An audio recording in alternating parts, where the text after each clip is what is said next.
አሁንስ አበዛሽ እሺ እንደው ለታጥቁጠሪው ደግሞ ይኸውልሽ ቤቱ እንዴት እንዳደመቀው ያየሽ ነው አይደል በጣም ነው የሚያምረው እና ፎቶ ይሄ ነው እንደዚህ ነበር ስታለሽኝ የነበረው እቺ ነኝ አንተ ለምን እንደቆይስ እና እናስቀያየዋለን ያንቺ መሆን አለመሆኑ ያማችኋል እንዴ እኔ ደግሞ አልሰማሽም ስለዚህ በስልክሽ ድምጽሽን ቀርተሽ ማዳመጥ ትችያለሽ አንተ እኔ ነው ወይ መልስልኝ አንተ እኔ ነው ወይ እዚህ መጣው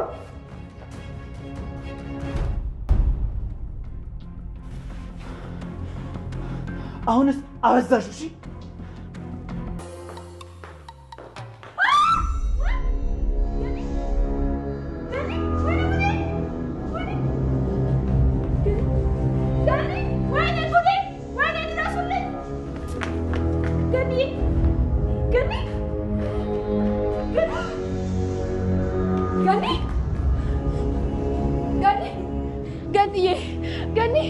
ገኒ እባክሽን ንቂ ወይኔ ጉዴ ፈላ ምንድን ነው የሆነችው ገኒ ጉዴ ፈላ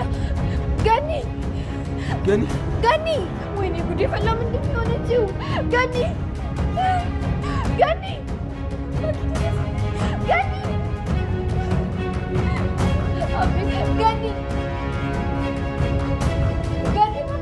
እባክሽን ንቂ ገኒ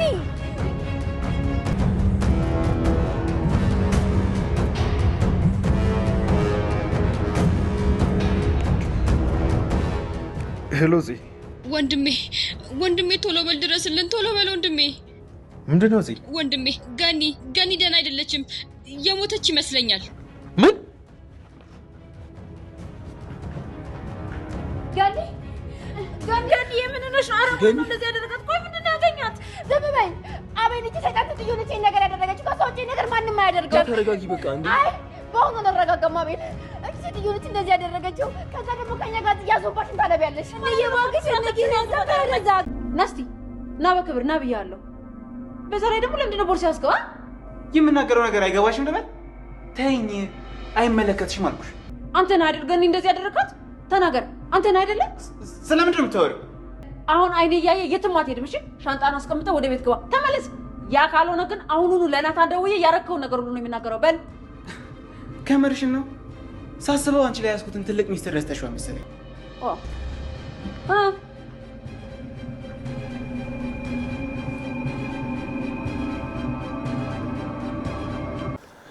የሐረግ ተከታታይ ድራማ ቤተሰቦች እንዴት ናችሁ? ሪቪው ለምን አሰራም ሐረግ ላይ ብላችሁ በጠየቃችሁኝ መሰረት ኮሜንት ላይ በጠየቃችሁኝ መሰረት ይዤላችሁ መጥቻለሁ። ቃል በጣም ተጨንቋል። እህቱ ጠፍታበታለች። ሃኒ የት ነው ሄደችው? ማን ያገታት? ማን ወስዶባት ነው? የት ተደብቃ ነው? ቃል ማለት የቃል እህት እሱን ነገር መጨረሻ ላይ እንመልሳለን ማለት ነው። የቃልን እህት ሃኒን ማን እንዳገታት የት እንዳለች በደንብ አድርገን መጨረሻ አካባቢ እነግራችኋለን። እስከዛ አብራችሁን ቆዩ። እንግዲህ ቃል በጣም ተጨንቋል። በነገራችን ላይ ልጁ የኤፍራታና የናታን ልጅ ከዛ ቤት ተወስዷል። ለዛም ደግሞ እህቱን ለመጠየቅ በሄደበት ጽዮን ጋር ደውሎ ጓደኛሽ የት ሄዳ ነው ስልኳን ማይሰራም ምናምን ብሎ ሲጠይቃት ነበር። እሷ ደግሞ ስልኳን ከየት ወስዳ ነው ለምን ፈልጋ ነው እሷን በዚህ ልክ እሷን የሚያስጠይቅ ምን አይነት ግንኙነት ቢኖራችሁ ነው ብላ ሾክ ሆና ነበር። ምክንያቱም ቃልን እንግዲህ ቃልና ሃኒ እንደሚተዋወቁ አይደለም ጽዮን መታቀው። ጽዮን እንግዲህ የሷ ጓደኛ እንደሆነችና ፍቅረኛዋ እንደሆነ ምናምን ነገር አስመስላ ነበር ያስተዋወቀቻቸው ማለት ነው። ስለዚህ ምንም ስለ ሃኒ ምንም እንደማያውቅ ሰው ነበር የተዋወቃት። ነገር ግን ስልኩ የሃኒ ስልክ ማለት ነው አይሰራም። ጽዮንም ደውላ ሞክራላታለች። ስልኳ እየሰራ አልነበረም። የት ነው ያለችው? መጨረሻ ላይ የምንነግራችሁ ይሆናል። እንግዲህ አሁን ላይ በጣም ትላልቅ ችግሮች እየተፈጠሩ ነው ያሉት። ሉሊትና ቃል ተፋጠዋል። አሁን ላይ እንግዲህ በጣም ትልቅ ችግር ውስጥ ልትገባ ትችላለች ሉሊት። ልጁን እሷ ምናልባት ልትገለው ይሆናል ልጁን የምትፈልገው። ቃል ግን ሊያድናት ኤፍራታን ስለሚያፈቅራት ኤፍራታን ለማግኘት ሲል የተጠቀመው መንገድ ነው። ግን የቃል እኔ ብዙዎቻችሁ እኔም ጭምር እየጠየቅኩ ያለሁትኝ ጥያቄ ቃል ማን ነው? ከየት የመጣ ነው? ኤፍራታንስ የታውቀው ነው በዚህ ልክ ያፈቀራት? ለምንስ ነው የሚከታተላት? ባለትዳር ናት። ናታንን እንዳገባች ያቃል። ልጅ እንደነበራቸውም አሁን ራሱ ልጅ እንዳላቸው በደንብ ያቃል። ሶ ለምንድነው በዚህ ልክ ኤፍራታን ሊያጠምዳት የፈለገው? ኤፍራታን በዚህ ልክ ለምንድነው ቀብር ልጃቸው የተቀበረበትን ሄደው ስታለቅስ ምናምን ነገሩላ ለምንድነው በዚህ ልክ የሚከታተላት? ሶ ቃል ማን ነው? ቃል ስለ ቃል ብዙዎቻችን አናቅም ማለት ይቻላል። ማለት ሀብታም ነው፣ ከውጭ ሀገር ነው የመጣው ለዚህ ጉዳይ ስል ማን ነው እሱ? በልጅነቱ ኤፍራታን የሚያውቃት ሰው ነው?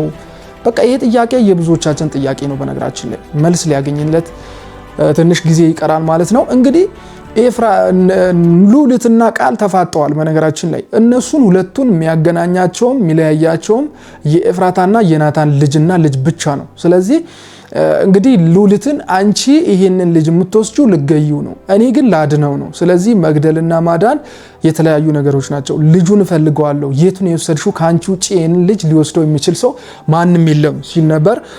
ልጁን የጠበቀችው ልጅ ሴትዮ ደግሞ የሆነች ላሚት ነገር ናት። በነገራችን ላይ ለብር ስትል ልጁን ይዛ ወጣ።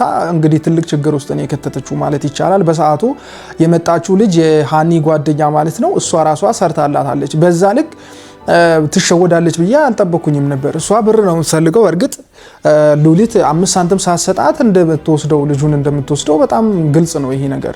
ምክንያቱም እንትና ተረፈ ራሱ ከእሷ ጋር ነው እየሰራ ያለው። ተረፈ ግን የማን ሰው ነው? ማንን ነው የሚሰልለው?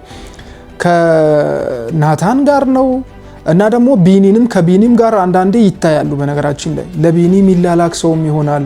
ቢኒና ሉሊት አንድ ላይ ነው ያሉት። አሁን ላይ ደግሞ ቢኒ አይታይም። በነገራችን ላይ በጣም ተሸፋፍኖ ማንም ሰው እንዲያውቅ አይፈልግም። ሶ ይሄ ነገር ወዴት እየሄደ ነው ያለው የሚለው ነገር እንግዲህ ጥያቄ ይፈጥርብናል። ዳግም ግን ተረፈ የሆነ ነገር እንዲያደርግላቸው ነው ሉሊት መልእክት ያስተላለፈችው ማለት ነው። ዳግም ግን ማለቴ ቢኒ ግን ይሄ ልጅ እንዲሞትም እንዲጎዳም እንዲሰቃይ አይፈቅድለትም ብዬ ነው ማስበው። ምክንያቱም የእህቱ ልጅ የወንድሙ ልጅ ናትና ኤፍራታ አጎቱ ሆኖ የናታን ልጅ እዛ እንዲጎዳ ምናምን ይፈቅዳል ብዬ አሳልፎ ይሰጣል ብዬ አላስብም። ምናልባት ወይ በሆነ መንገድ ልጁን ወስዶ መስጠት ነው፣ ካልሆነ እዛም ሆኖ እየተንከባከቡ የሚጠብቁበትን ሚንስ ይፈጥራል እንጂ ልጁ የናታን ልጅ እንዲጎዳ ያደርጋል ብዬ አላስብም። ልጅቷ ሴትዮ ግን ልጁን የጠበቀችው ሴትዮ ማለት ነው በጣም አራሚኒ ናት። የምሬን ነው። እኔ በዚህ ልክ ጅል ሆኖ በዚህ ልክ ማይም ሆኖ ብር መፈለግ እኔ እንጃ አላውቅም። ብቻ ምንም አይነት ጥንቃቄ የለባትም ማለት ይቻላል። እንግዲህ ሌላኛው ደግሞ አቤላና ጽዮን ተፋቅረዋል። ፍቅር ውስጥ በቃ ቅልጥ ያለ ፍቅር ውስጥ ነው ያሉት ሁለቱም። በጣም በቃ እንትን እያሉ ነው ያሉት ማለት ነው። እንግዲህ ሉሊት አንዳንድ ነገሮችን ስታወራ ነበር። እኔ ራሱ ገርሞኛል ማለት በቃ እንዴት ከምኒው ነው እነሱ ፍቅር ውስጥ የገቡት? ድሮ እሳትና ጭድ ነበሩ። ከቢኒ ጋር ነበር እሷ ሪሌሽን የነበራት። ቢኒም ደግሞ አልሞተም። ቢኒ ሞቷል ብሎ ነው ብዙዎች የሚያውቁት ማለት ነው። ምናልባት ቢኒ እንደሞተ አድርጋችሁ የምታስቡ ካላችሁ ቢኒ አልሞተም። እንዳልሞተም ደግሞ ግልጽ ነው። ባለፉት ክፍሎች ውስጥ ያያችሁ ሰዎች ታውቃላችሁ ማለት ነው። እንግዲህ አቤላና ጽዮን ከየት መጥቶ እንዴት ሆኖ ነው ፍቅር ውስጥ እየገቡት የሚለው ጥያቄ። አቤል ብዙውን ጊዜ ድሮም ቢሆን ጽዮንን ይፈልጋት ነበር። እሊ ውስጥ ገብቶ ከቢኒ ጋር እሊ ውስጥ ገብቶም ቢሆን ጽዮንን ይከታተላት ነበር፣ ይወዳት እንደነበር ይነግራት ነበር። እሷ በጣም ነበር የምትጠለው። አሁን ግን ወዳው ቀርባለች። ምናልባትም እሱ በዛን ሰዓት ስታመነጫጭቀው ወንድ እንዳልሆነ ስታወራ ስትሰድበው ስለነበር ለዛ ሊበቀላት የቀረበ የሚመስላችሁም ሰዎች አላችሁ። የእናንተም ግምት በጣም ልክ ነው። ምክንያቱም አንድ ወንድ ልጅ በሴት ልጅ ጭቆና ምናምን ስድብ እንደዛ አይነት ዘለፋዎች ሲደርሱበት ሊበቀላት ካልሆነ በስተቀር እኔ እንጃ አላቅም። ብቻ በዚህ ልክ ይቀርባታል ብዬ አላስብም። እንግዲህ ሊበቀላትም ይችላል። ጽዮንን ለማጥቃት ጽዮንን ለመበቀል ፈልጎ የቀረበባት መንገድም ሊሆን ስለሚችል ጽዮን መጠንቀቅ አለባት ማለት ነው። በዛ ላይ ደግሞ ቢኒ በህይወት መኖሩን አቤላ አያውቅም። አቤላ ከጽዮን ጋር እያሳለፉ እንደሆነ ከደረሰበት ቢኒ ማለት ነው አቤላን ሊያጠቃው ይችላል። ምክንያቱም አቤላ መኖር አለመኖሩንም አያውቅም። በማታ አሁን ጠብቆ ምናምን እንትን ቢል አስቡት እንግዲህ። እና በዚህ በኩል ደግሞ አቤላ በጣም ቅናት ውስጥ ገብቷል። ቃል እዛ እንግዳ ሆኖ ቤት በመጣበት እንግዳ እንዴት ጥለን እንወጣለን ብለ ጽዮን ብትናገር ራሱ በጣም ነው የቀናባት። በጣም ይንጨረጭራል ምናምን። ምናልባትም ጽዮንን ላለመጉዳት ፈልጎም ሊሆን ይችላል። እንግዲህ ለመጉዳት የፈለገ ሰው ተለሳልሶ የሌለውን ያለውን ጸባይ ይዞ ሊቀርብ ይችላል ማለት ነው። በሌላኛው በኩል እንግዲህ ኤፍራታ ከቃል ጋር ያላቸውን ሪሌሽን ናታን በደንብ አድርጎ ያውቀዋል። እሷ ግን ምንም አይነት ነገር እንደማያውቅ አድርገ ነው የምትናገረው። ማን ነው እሱ ምንድነው እኔ አላቅም እንዳጋጣሚ ነው እዚህ ቤት የመጣው ድጋሜ ሲመጣ ነው እንደዚህ የደነገጥኩትኝ ምናምን በቃ ምንም አይነት ነገር እንዳልተፈጠረ አድርገ ነው ኤፍራታ የምታወራው ማለት ነው። ነገር ግን ናታን እያንዳንዷን ነገር ምን እየተፈጠረ እንደሆነ ያውቃል።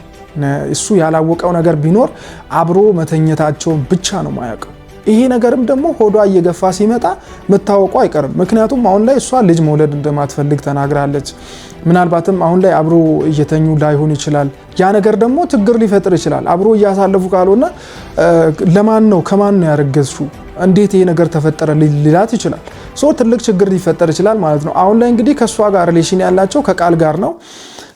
ይሄ ነገር ወዴት ነው የሚለው ጥያቄ ይመጣል። እሷ ምናልባት ከዛ በፊት ይሄ ነገር እርግዝና መፈጠሩን እርግጠኛ ከሆነች ከናታን ጋር ለመተኛት ያልሆነ የሌለውን ያለውን ምክንያት በመጠቀም አብሮ እንዲተኙ ካደረገች እሰየው፣ ምናልባት ይሄን ነገር ልትሸፋፍነው ትችላለች። ነገር ግን ዞሮ ልጁ የማን እንደሆነ መታወቁ አይቀርም። ምክንያቱም ቃል አባቱ ከሆነ የልጁ አባት ከሆነ መጥቶ ልጄን ስጡኝ ይሄ ልጅ የኔ ነው ብሎ መጠየቁ ስለማይቀር ይሄ ነገር ትልቅ ችግር ይዞ ሊመጣ ይችላል ማለት ነው። ቃል ግን የሚፈልገውን ነገር አሳክቷል ማለት ይችላል። ስለሚያፈቅራት ከሚያፈቅራት ልጅ ደግሞ ልጅ እንዲኖረው ይፈልጋል። ያንን ነገር አሳክቷል።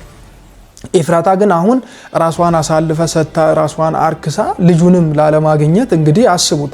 በሰዓቱ እሷ መደራደር የነበረባት ልጁን ሰጥቷት በቃ የሆነ መላ ተፈጥሮ ምናምን ልጁ ያለበትን እርግጠኛ ሆነ አይተው ምናምን ነገር ቢሆን ጥሩ ነበር።